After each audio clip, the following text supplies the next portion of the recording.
اور اب ایک سلسلہ چلا جہیز فنڈ کا اور اجتماعی شادیوں کا. تو شاید کسی کے لیے اس میں تسکین ہو، لیکن میں تو ایک مرتبہ ایسی تقریب میں گیا ہوں تو دکھی ہو کے آیا ہوں. ہر شخص کا اپنا مزاج ہوتا ہے. مختلف تنظیمات، مختلف لوگ غریب بچیوں کی اجتماعی شادیاں کر رہے ہیں. تو میں ایک تقریب میں مجھے کھینچ کے کچھ لوگ لے گئے. میں نے کہا مجھے تجربہ تو نہیں ہے، لیکن مجھے لگتا ہے کہ میرے لیے تکلیف کا سامان ہوگا، اور دوست جس مقصد کے لیے مجھے لے کے جا رہے ہیں تو ان کا مقصد بھی پورا نہیں ہوگا. ایسا ہی ہوا.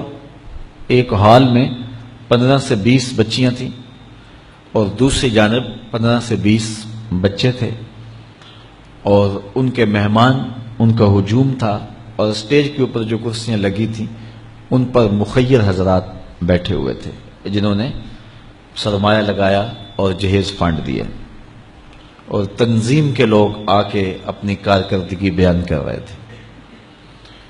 تو آخر میں انہوں نے مجھے کہا کہ ہم آپ سے کچھ سننا چاہتے ہیں. تو میں نے بیٹھے بیٹھے کہا کہ میں دعا کر دیتا ہوں، لیکن ان کا اصرار بڑھا. تو میں نے مائک پہ آ کے کہا کہ انسان کی زندگی میں 3 موقع ہوتے ہیں جس دن وہ مہمان خصوصی ہوتا ہے، اور سب لوگوں کی نظر اسی کے چہرے پہ ہوتی ہے. ایک جب وہ پیدا ہوتا ہے تو کالا کلوٹا بھی ہو تو ساری بستی اس کا منہ دیکھنے آتی ہے، اور اسے بہنیں چاند کہہ کے پکارتی ہیں، چاہے اس کا رنگ گہرا سیاہ کیوں نہ ہو. دوسرا موقع انسان پر اس وقت آتا ہے جب وہ دولہا بنتا ہے، تو سارے لوگ اسی کو دیکھتے ہیں اور وہ نگاہوں کا مرکز ہوتا ہے، اور چیف گیسٹ وہی ہوتا ہے. اور تیسرا وقت اس کے اوپر تب آتا ہے جب وہ چٹا لٹھے کا لباس پہنتا ہے، تو سارا شہر اس کا منہ دیکھنے آتا ہے. تو میں نے کہا ان غریب لوگوں سے آج تم نے یہ حق بھی چھین لیا. آج مخیر حضرات کو اوپر بٹھایا اور ان کو نیچے بٹھایا ہوا ہے اس لیے کہ یہ غریب ہیں، اور کسی کے چہرے کے اوپر میں نے کہا خوشی کے آثار نہیں نظر آ رہے، اداسیاں ہیں، اور اتنے لوگوں کو ان کی غربت کا گواہ بنا رہے. ایک دم سکوت طاری ہو گیا حال پر، چونکہ مجھ سے وہ کچھ ایسی باتیں سننا چاہ رہے تھے جس سے ان کو داد ملتی. میں نے کہا تمہارے جذبے اپنی جگہ پہ، لیکن کاش کے رات کے اندھیرے میں ان بیٹیوں کے ماں باپ کو تم نے کچھ پیش کیا ہوتا اور یہ اپنے گھر سے رخصت ہوتی تو عرش والا رب بڑا راضی ہوتا. لیکن برا کرے نمائش کا کہ ہم نے ان بیٹیوں کا تماشا لگا دیا.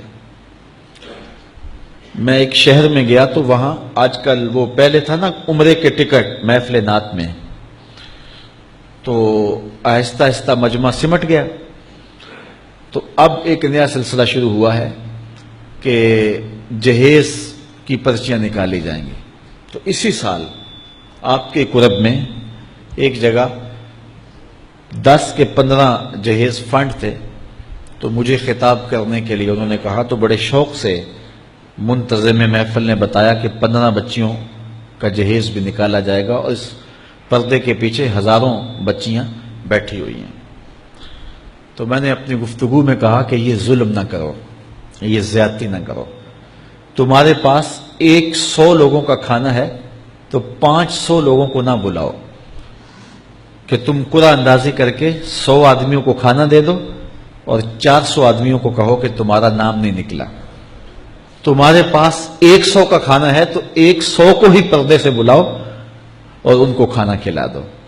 میں نے کہا 10,000 بیٹیاں اس پردے کے پیچھے بیٹھی ہیں آپ کے بقول، اور آپ ان میں سے چند کو قرعہ اندازی کے ذریعے جہیز فنڈ دے رہے ہیں. ہر پرچی پہ 10,000 بیٹی کا دل دھڑکے گا کہ شاید میرے مقدر جاگ پڑے اور غموں کی سیاہ رات ختم ہوگی. لیکن جب آخری پرچی کے بعد اعلان کیا جائے گا کہ قرعہ اندازی مکمل ہو گئی تو کتنی بیٹیاں گھروں میں جب واپس جا رہی ہوں گی تو تم نہیں جانتے ان کے قدم کتنے بوجھل ہوں گے. اور رسول اللہ کا میلاد ہو اور بیٹیاں آنسو بہاتی ہوئی جائیں. تو میں نے کہا تم خوشیاں خریدنے لگے تھے، غم خرید لیے تم نے. خوشیاں بانٹنے لگے تھے، غم بانٹ لیے تم نے. تو یہ زیادتی نہ کرو. یہ جو رواج پڑ رہا ہے یہ اپنی نمائش کے لیے. خدا را آگے تم نے عمرے کے ٹکٹ بانٹے، بہت کچھ کیا لوگوں کو اکٹھا کرنے کے لیے، اور کیا کیا رنگ اپنائے گئے.